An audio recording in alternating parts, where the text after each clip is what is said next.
না ঢাকা। আরে বাপরে, ঢাকা না করাচি কথা রস না, ঢাকা না আমেরিকা কথা রস না। শুনছেন কিভাবে ব্যঙ্গায় বলতেছে দিল্লি না ঢাকা। আরে বাপরে, ঢাকা না করাচি বলতে পারোস না, ঢাকা না আমেরিকা বলতে পারোস না। চিন্তা করছেন ওর মুখের ভাষা কি, ওর চেহারার ভঙ্গি কি? আশা করি আপনারা দেখছেন। এই সমস্ত আউল ফাউল বাউল বক্তা হাসিনার অবৈধ সন্তানগুলা এখনো কিভাবে বাংলাদেশের মধ্যে অবস্থান করে বাংলাদেশের বিরুদ্ধে, বাংলাদেশের জাতীয়তাবাদের বিরুদ্ধে, বাংলাদেশের স্বাধীনতা সার্বভৌমত্বের বিরুদ্ধে কিভাবে কথা বলে আমার বুঝে আসতেছে না। আইন শৃঙ্খলা রক্ষাকারী বাহিনীর সবার আগে হাসিনার দোসরদেরকে গ্রেফতার করা উচিত। আসসালামু আলাইকুম ওয়া রাহমাতুল্লাহি ওয়া বারাকাতুহু। প্রিয় দর্শকবৃন্দ, একজন আউল ফাউল বাউল বক্তা এই যে শোনেন দেশপ্রেমিক জনতার একটি স্লোগানকে মাহফিলের মঞ্চে বসে কিভাবে ব্যঙ্গাইতেছে শুনেন। দিল্লি না ঢাকা। আরে বাপরে, ঢাকা না করাচি কথা রস না, ঢাকা না আমেরিকা কথা রস না। প্রিয় দর্শক শুনছেন, দিল্লি না ঢাকা, এইটাকে ব্যঙ্গায় বলতেছে ঢাকা না করাচি বলতে পারোস না, ঢাকা না আমেরিকা বলতে পারোস না। প্রথম কথা হচ্ছে দিল্লি না ঢাকা, এই স্লোগানের মাহাত্ম্য আমাদেরকে বুঝতে হবে। এই স্লোগানটা কারা দিচ্ছেন, কেন দিচ্ছেন, এর অবশ্যই একটা রহস্য আছে। প্রথমেই বলতে চাই, এই বাউল বক্তা গিয়াসউদ্দিন তাহিরি মাজারপন্থী বক্তা, মনে হয় সে এই রহস্য জানে না। আর যদি জেনে থাকে তাহলে সে বাঙালি জাতির সাথে, বাংলাদেশের দেশপ্রেমিক জনতার সাথে সে প্রতারণা করছে, গাদ্দারি করছে। সম্মানিত ভাইরা, ফ্যাসিস্ট হাসিনা দেশপ্রেমিক ছাত্র জনতার আন্দোলনের মাধ্যমে বাংলাদেশ থেকে বিতাড়িত হয়েছে। আশ্রয় নিয়েছে কোথায়? পার্শ্ববর্তী রাষ্ট্র ভারতে। সে তো চলে গেছে, কিন্তু তার কিছু অবৈধ যারা সন্তান এই দেশে রেখে গেছে, যারা এখনো হাসিনাকে কিভাবে এই দেশের মধ্যে আনা যায়, প্রতিষ্ঠিত করা যায়, এই সমস্ত স্বপ্ন দেখছে। হাসিনা যেই সমস্ত তার অবৈধ সন্তানদেরকে রেখে গেছে, আমি মনে করি তাদের মধ্যে এই ফাউল বক্তা বাউল বক্তা মাজার পূজারি এই গিয়াসউদ্দিন তাহিরি অন্যতম।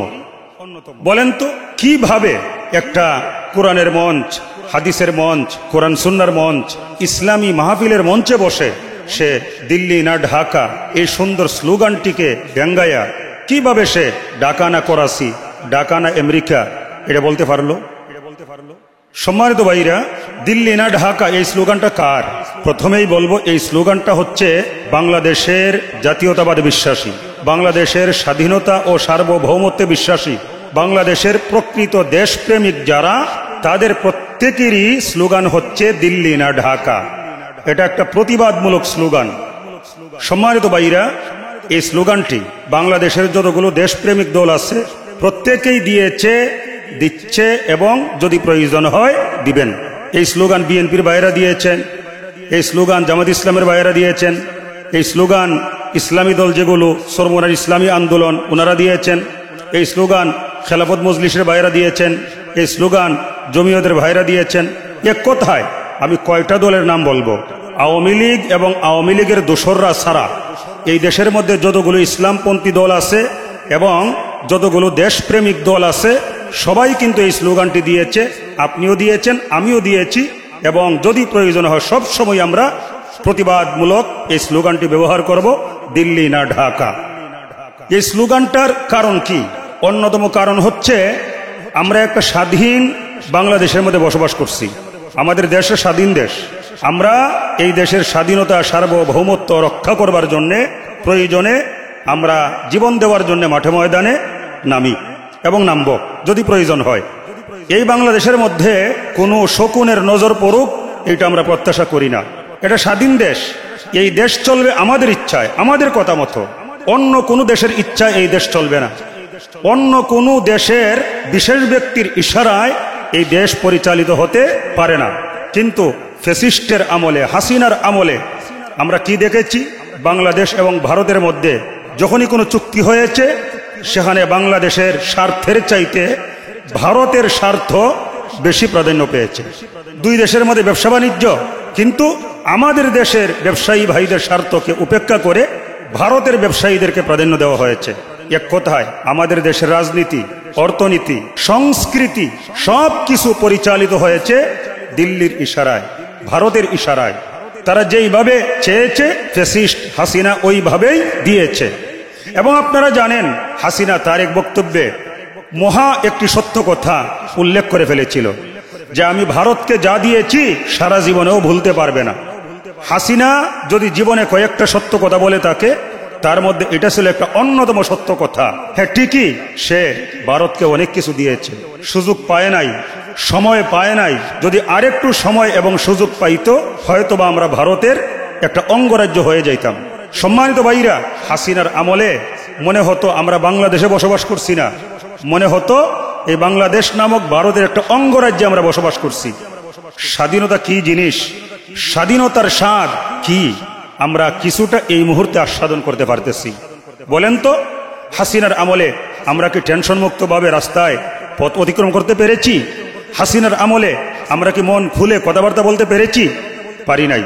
আমার দেশের মধ্যে অনেকগুলো টিভি চ্যানেল আছে, এই দেশের টিভি চ্যানেল বাংলাদেশে মানুষ দেখে না। দেখতো কোনটা? ওই ভারতীয় সিরিয়ালগুলা, ভারতীয় চ্যানেলগুলা, উলঙ্গ চ্যানেল, অর্ধ উলঙ্গ চ্যানেল, এবং যেগুলোর মধ্যে কোনো শিক্ষা নাই, আছে শুধুমাত্র ক্ষতি। যেই সিরিয়ালগুলা দেখে, যেই চ্যানেলগুলো দেখে আমাদের দেশের অনেকগুলো সংসার ভেঙেছে, পারিবারিক বন্ধন নষ্ট হয়েছে। সম্মানিত ভাইরা, তো এক কথায় আমাদের দেশের রাজনীতি ছিল ভারতের কবজায়, আমাদের দেশের অর্থনীতি ছিল ভারতের কবজায়, আমাদের দেশের সংস্কৃতি ছিল ভারতের কবজায়। আমরা ভারতীয়দের হাতে বন্দী ছিলাম, জিম্মি ছিলাম। এই ভারতীয় আধিপত্যের বিরুদ্ধে প্রতিবাদের অন্যতম একটা ভাষা বা স্লোগান ছিল দিল্লি না ঢাকা।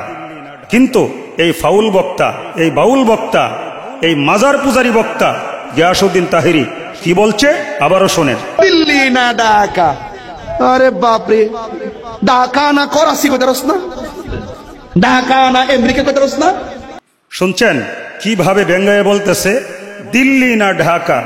আরে বাপরে, ঢাকা না করাচি বলতে পারস না, ঢাকা না আমেরিকা বলতে পারস না? চিন্তা করছেন ওর মুখের ভাষা কি, ওর চেহারার ভঙ্গি কি? আশা করি আপনারা দেখছেন। এই সমস্ত আউল ফাউল বাউল বক্তা হাসিনার অবৈধ সন্তানগুলা এখনো কিভাবে বাংলাদেশের মধ্যে অবস্থান করে, বাংলাদেশের বিরুদ্ধে, বাংলাদেশের জাতীয়তাবাদের বিরুদ্ধে, বাংলাদেশের স্বাধীনতা সার্বভৌমত্বের বিরুদ্ধে কিভাবে কথা বলে আমার বুঝে আসতেছে না। আইন শৃঙ্খলা রক্ষাকারী বাহিনীর সবার আগে হাসিনার দোসরদেরকে গ্রেফতার করা উচিত। সে একটা ইসলামী বক্তা, গান টান গায়া, বাউলদের গান টান গায়া একটু জনপ্রিয়তা পেয়েছে। চাইলে সে কিন্তু তার জনপ্রিয়তা কাজে লাগাইয়া কিছু কিছু ভালো কাজ করতে পারত। আপনারাই বলেন, কোরআন সুন্নাহর মঞ্চে বসে, মাহফিলের মঞ্চে বসে দিল্লি না ঢাকা এটারে ব্যঙ্গায়া সে কি বলতে পারে? ঢাকা না করাচি? কেন আমরা কি করাচির কাছে জিম্মি? করাচি কি আমাদের দেশের রাজনীতি, অর্থনীতি, সংস্কৃতি এগুলা নিয়ন্ত্রণ করে? আবার বলল ঢাকা না আমেরিকা বলতে পারস না? কেন আমরা কি আমেরিকার কাছে জিম্মি? আমেরিকা কি আমাদের দেশের রাজনীতি, অর্থনীতি, সমাজনীতি, কূটনীতি বা সংস্কৃতি এইগুলাকে নিয়ন্ত্রণ করে?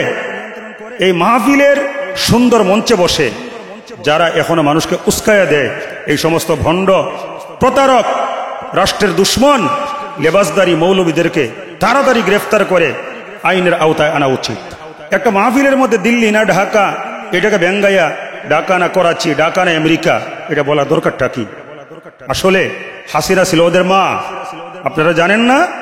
ওরাই তো ফতোয়া দিয়েছে হাসিনা জান্নাতি, ওরাই তো ফতোয়া দিয়েছিল হাসিনা আল্লাহর ওলি, ওরাই তো ফতোয়া দিয়েছিল হাসিনা রাবিয়া বসরি, ওরাই তো ফতোয়া দিয়েছিল হাসিনা আল্লাহর অলির বংশধর, ওরাই বলছিল হাসিনা নাকি এদের দলভুক্ত সুন্নি মাজার পূজারি। যার কারণে হাসিনার সন্তানগুলো এখনো হাসিনারে ভুলতে পারতেছে না। তাই যেমন আমরা হাসিনার বিচার প্রত্যাশা করি, যেমনি ভাবে আমরা আওয়ামী লীগের রাজনীতিতে অন্তর্ভুক্ত হয়ে যারা দেশকে শোষণ করে গেছে, ভক্ষকের ভূমিকায় অবতীর্ণ হয়েছিল, আমরা যেমন তাদের বিচার প্রত্যাশা করি, অনুরূপভাবে হাসিনার দোসর যারা বিভিন্ন কথায় কাজে কর্মকাণ্ডে প্রমাণ করে আমরা তাদেরও বিচার প্রত্যাশা করি। এই ফাউল বক্তা, বাউল বক্তা, মাজার পূজারী বক্তা গিয়াসউদ্দিন তাহিরি আমরা চাই অবিলম্বে তাকে গ্রেফতার করে জিজ্ঞাসাবাদ করা হোক। দিল্লি না ঢাকা এই স্লোগানটাকে ব্যঙ্গায়া কেন সে ঢাকা না করাচি, ঢাকা না আমেরিকা বলতে পারস না এই কথা বলল কেন? আপনারা কি বলেন? আমরা চাই তাকে আইন শৃঙ্খলা রক্ষাকারী বাহিনী অতি দ্রুত গ্রেফতার করে জিজ্ঞাসাবাদ করুক। আমরা চাই তার বিরুদ্ধে মামলা হোক, রাষ্ট্রদ্রোহিতার মামলা।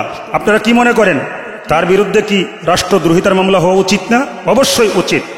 কারণ বাংলাদেশের প্রত্যেকটা দেশপ্রেমিক মানুষের স্লোগান হচ্ছে দিল্লি না ঢাকা। কারণ আমরা স্বাধীন দেশ, বাংলাদেশের নাগরিক। এই দেশ ভারতের ইশারায় চলতে পারে না। এই দেশের বাণিজ্য ভারতীয় ইশারায় হতে পারে না। এই দেশের সংস্কৃতি ভারতের ইচ্ছায় চলতে পারে না। আমরা ভারতের কাছে জিম্মি থাকতে চাই না, থাকতে পারি না, এবং প্রশ্নই উঠে না। তবে হ্যাঁ, ভারত আমাদের পার্শ্ববর্তী রাষ্ট্র, আমরা তাদেরকে বন্ধুরাষ্ট্র মনে করি। তাদের সাথে সৌহার্দ্যপূর্ণ আচরণ যতটুক করা দরকার আমরা ততটুক করতে রাজি, কিন্তু তাদের কাছে পরাধীন হয়ে, তাদের অঙ্গরাজ্য হয়ে আমরা এই দেশে বসবাস করব না। আমরা এই দেশে বসবাস করি, আমরা স্বাধীন বাংলাদেশের নাগরিক। এই দেশে আমরা জন্মগ্রহণ করেছি। এই দেশ আপনার, এই দেশ আমার, এই দেশ আমাদের, এই দেশ স্বাধীন দেশ, এই দেশ আমাদের দেশ, সোনার বাংলা। তাই সোনার বাংলায় আমরা অবশ্যই আমাদের অধিকার নিয়ে বাঁচতে চাই। এই দেশের মধ্যে ভারতীয় কোনো আধিপত্য চলবে না, এবং চাইলেও ভারতীয় আধিপত্য এই দেশের মধ্যে কেউ বিস্তার করতে পারবে না। যারাই এই দেশের মধ্যে ভারতীয় আধিপত্য বিস্তার করার চেষ্টা করবে, হাসিনার মতো এই দেশ থেকে তাকে তাড়িয়ে দেওয়া হবে ইনশাআল্লাহ। সম্মানিত ভাইরা, মহান আল্লাহ সুবহানাহু ওয়া তাআলা আমাদের সবাইকে ভালো রাখুন। আসসালামু আলাইকুম ওয়া রাহমাতুল্লাহি ওয়া বারাকাতুহু।